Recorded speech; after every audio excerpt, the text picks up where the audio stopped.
Let's go on to main topic number 1. And our first main topic today gets submitted to us by Dieter Jacobs. And Dieter Jacobs writes, "Hello, John. I got hooked on this new Netflix show called Cursed that sort of surrounds the King Arthur legend, but from a different point of view. I finished the whole season in just a couple of days. Have you had a chance to watch it yet? And if so, what did you think? Thanks." All right, thanks a lot for sending that in, man. And yeah, as a matter of fact, I have been watching Cursed. I've been watching it because, listen, Ann and I are constantly, we go through a lot of stuff. We're constantly looking for something new to watch that might interest us, right? And so I came across, we were going through Netflix the other day, and I came across Cursed, and it said it was trending on Netflix. I thought, okay, I'll check it out. I watched the first episode, and I think I talked about it on the show a couple of days ago when I did watch the first episode, and I mentioned, not great, but me, I'm a sucker for this kind of content. I'm kind of a sucker for this kind of, like, sword and sandal and magic and all that kind of stuff. I'm into it. A different sort of take on the Arthurian kind of legends. Why not? Let's give it a shot. So I give it a shot, and I've gone through it, and I will tell you this. It is right now the number 1 trending show on Netflix. It does not deserve to be, but that's not to say it's also an absolute waste of time. I think the show's not bad. I can't say, like, I wish I could sit here and tell you, oh man, sword and sandal show, awesome, it's one of the greatest things out there. I wish I could say that. The reality is I can't. I don't think it's bad. It certainly has its upsides, but it also has a ton of downsides. Now, normally when I'm talking about a movie or show, I like to start by talking about the good stuff, and then I'll talk about the bad stuff. Let me do it a little bit in reverse here.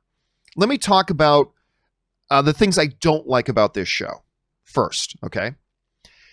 The first thing that really stands out to you as you're watching the show is like, instead of a fresh look at the Arthurian kind of legend stuff, this is just a CW look at the King Arthur legend. It's a CW look at it. Now, don't get me wrong. You guys know I like some CW shows, but the spirit of CW, it's all teen angst.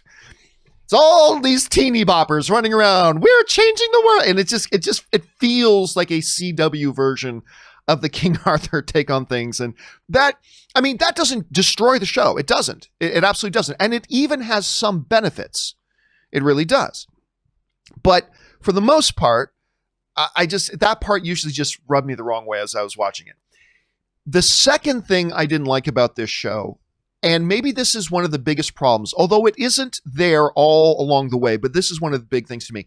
It's a blatant Lord of the Rings ripoff in the sense that it turns Excalibur, which they never refer to the sword as Excalibur, by the way. They refer to the sword, they treat the sword like it's the Ring of Sauron, right? You come into possession of it, it gives you great power to rule the world, but it also manipulates you and starts to eat away at your soul and your character, making you do bad things the longer you're in possession of it. I was just sitting there waiting for Samwise Gamgee to jump out and say, "Don't worry, Mimway, I can't carry the sword for you, but I can carry you." Like, I was kind of just waiting for that to happen at any moment. And so that kind of bothered me a little bit too. Also, listen, I understand that not every show can have a $10 million per episode budget. I get that. And they don't do a bad job, but you do often feel the low budgetness of the show, if that makes any sense. You do often feel the low budgetness of the show. And every once in a while, that kind of affects it. I just recently watched The Warrior Nun on Netflix, which also wasn't bad. I kind of dug it. There were a number of things I hated how it ended and all that kind of stuff. And I mentioned that you could also feel the low budgetness of that show, but for whatever reason, they kind of stayed within their means. Like, they realized they only had so much of a budget, so they didn't try to do too much. There are some times in Curse that I could kind of feel the low budgetness of it a little bit. The final thing I'll say that I didn't really like about it all that much was the predictability of it. Because at certain parts, you start to realize, oh, now I know what's coming. Oh, now I know who that guy is now. And oh yeah. So this guy's clearly going to be this. Like they start to incorporate a little bit too much so that by the time they get to the end of the season, you're like, okay, yeah, none of this surprises me. I won't give away anything for those of you who don't know about it. So we'll just kind of leave it at that. But let me just say one more thing that really bothered me about season 1 of Cursed. You know how a lot of either movies or TV shows will start with like something horrible happening. Like you'll see the main star of the movie opens with the main star of the movie, and then all of a sudden the main star crashes into a bus. And then you'll hear the voice, I bet you're wondering how we got to this point. You know, a lot of movies and TV shows do that, right? They start with something very dramatic that happens later in the season or later in the movie. And then you build up to that through the season or the movie. And then you get to that point and see how it resolves. So Cursed starts with the main character, Minwei, falling into the water with a ton of arrows into her. And you hear her narration. Where should we start with this story? With water or with fire? You know, they start that. So it's like, okay. And this is a bit of a spoiler. And I'm sorry if this is a little bit of a spoiler. I'm trying not to give away too many of the twists and turns. But this frustrates me to no end.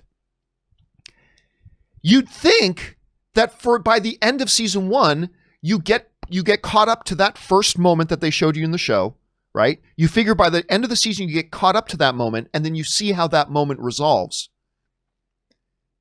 They caught up to that moment, but they didn't show it resolved. It's incredibly frustrating. It's incredibly frustrating. The show opens with this girl, the main character show, getting stuck full of arrows and falling into the water. And you're like, okay, at some point in the season, we'll get caught up to that and see what happens. But they don't. They get caught up to that moment, but that's where the show ends. And it just feels incredibly unsatisfying. It's like, what is my reward for getting through the whole season? Nothing. You left me dangling at the very spot you started the show off with. That doesn't make me excited about coming back for season 2. That makes me want to go, F you, and ditch the show, even if I was loving the show. That you can't reward your audience like that by saying, oh, the little thing we teased you at the beginning, yeah, that's how we're going to tease you at the end. We don't resolve anything. We show you what happens at the beginning, and then we just take you up to that point and don't take you any further beyond that. It's like, what the hell? Like, video games understand you got to give the players little rewards as you progress through the game, right? You got to hit accomplishments. You got to hit goals because those things encourage you to keep going on in the game. And I keep bringing it back to Supernatural. Supernatural, to me, as a television show, is a great example that does it right. They have their story for the season, then they get to the end of that season and they wrap up that story. They bring it to conclusion and then use the final few minutes of the final episode to introduce what the next season will be about. That's how you do it. I found that very frustrating about this first season of Cursed. All right. Let me talk for a second about the things I liked about the first season of Cursed. The whole different take on the Arthur legend, I dig it. I dig it. Listen, I'm even somebody who liked in Twilight. Yes, there's something about Twilight that I like. One of the things that I appreciated about Twilight was the fact that they didn't just do the classic vampire stuff. They messed around with the mythology of it, like whether it's sunlight doesn't make them burn, it makes them sparkle so they become visible to human beings, so they got to stay out of the sunlight. I dug that they played around with the mythology. I dug that they kind of treated them like X-Men a little bit, where every vampire has kind of like their own unique power. And so I dug that. And so they do that in Cursed, where they take the classical mythology and they mess around with a little bit just to look at it from a different point of view. Now, it may be good or bad what the results were, but I appreciated that they decided to take that effort. You know, and I kind of appreciate when storytellers want to be a little bit bold like that and try something. So I appreciated that. But I'll tell you the thing that I liked most about, the thing I loved about Cursed, and that is Gustav Skarsgård. Yes, Skarsgård of the classic Skarsgård clan. This is Stellan Skarsgård's son. brother to all the other Skarsgårds. And I love this guy because the only other thing I have seen him in is he played Lofi in the television series Vikings. And I loved him as Lofi in Vikings. And he plays Merlin. Again, it's a different kind of Merlin, but this Merlin, love or hate this show, I think this Merlin worked. And I loved this show every second this dude was on screen. I love the show every second this dude was on screen. And I got to say, for the most part, I liked most of the cast of the show. I did. From the lead characters, the supporting characters. I liked most of the acting, most of the performances. I liked a lot of the characters. Again, it's just all those negatives that I talked about earlier. But man, if you were looking for one thing to hang your hat on to say, hey, John, if you had to point out one thing that makes this show worth watching, I would probably say, watch it for Skarsgård playing Merlin. Because I personally really liked him as Merlin. So overall, Cursed is not something I'm going to tell you need to run out and watch. I just can't do it. But I also don't think it's a complete waste of time if you are interested and you want to check it out. I'd say give it 3 or 4 episodes, see if it's clicking for you. If so, go through to the end. Like I said, in general, I'm glad I watched it, but there's just so many drawbacks to it. I don't know. Have you guys had a chance to watch season 1 of Cursed? If so, jump down into the comment section below and let me know your thoughts. All right, guys.